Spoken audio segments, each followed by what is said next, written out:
Dave East album. What's really going on with the? My mistake, y'all. What's really going on with that whole situation with some of the talk behind it? Yeah, a lot of people are clowning Dave East because he dropped his album, and I'm hearing that it streamed like 3,000 copies. So we have to look at the pedigree on how do we judge music these days, because nobody's really selling hot million out the gate anymore. Not even country artists are really selling records like that anymore. I mean, the climate has changed. It's to the point where you can get a plaque for anything. They're even counting YouTube numbers as record sales. They're even counting merchandise as record sales. Oh, Lord. So, yeah, that's how Travis Scott and all those guys is getting money. Even that's what Nicki Minaj was calling out on her, Queen Radio joint. Like, these guys are getting money off. They're counting merchandise and they're counting YouTube clicks as sales. That's how they're giving Young Thug plaques. Sandman? So the criteria has changed. Yes, even DJ Academics got a damn plaque. Come on now. Yep, for that stupid ass song he did. That he was just trolling. The criteria for what sells has changed, and you got a guy like Dave East. Dave East is coming in. He don't have any gimmicks. He's not rapping outside of Popeyes doing a chicken sandwich gimmick. He ain't beefing with nobody. He's just doing his job, and that's presenting music. And it just seems, unfortunately, that's not people who want to hear it. Now, for his, in fairness to him, I didn't even know he even dropped the album to the day. See, I was just about to say that shit. Like, I just think when it came to the promotion, it wasn't really there. He may have promoted it here and there, but it's not. Because I think, do I follow him on Instagram? I think I do, and I didn't see anything about him coming out with an album. Like, everybody can do that. Everybody can just boom, bow, surprise album, and think it's gonna pop off like that. Not everybody could do that shit. I guess he figured that he could probably do that shit, right? I guess he probably figured that he could do that shit because of the whole, him being on Wu-Tang or whatever. Well, I ain't gonna lie, he's doing a decent job. Like, at first, I guess he was a little shaky at first, but then I guess he got more better into the role.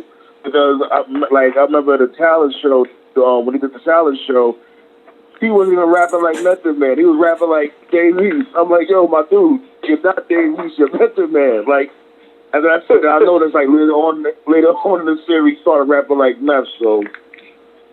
But other than that, it was a good album. I listened to a couple of tracks here and there, but it's, and he's under Nas, right? Yeah, he's signed under Master Appeal.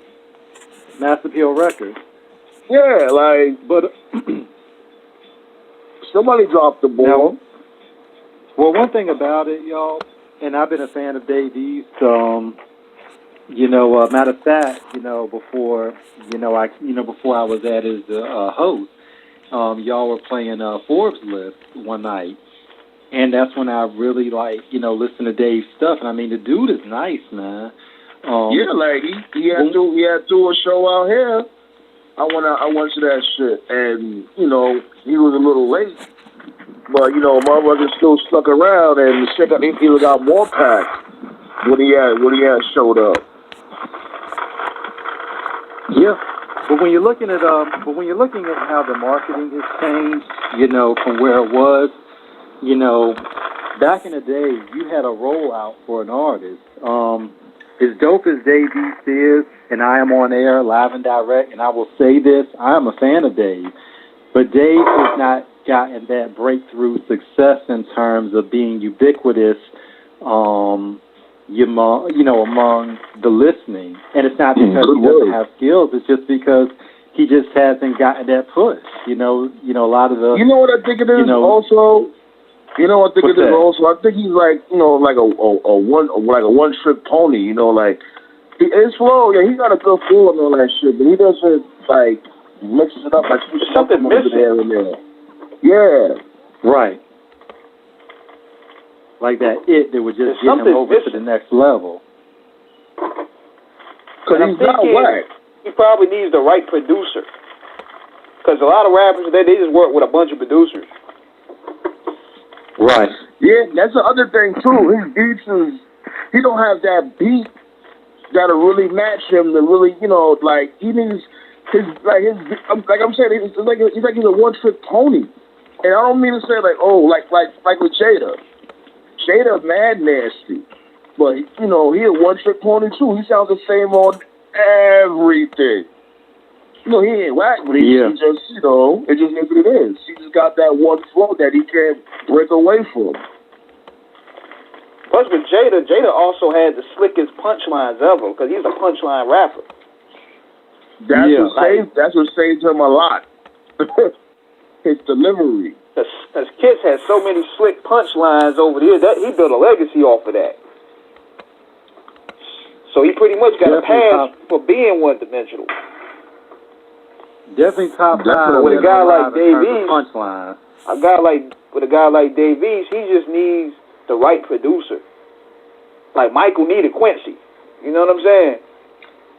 Right. Oh yeah. We'll see what happens when they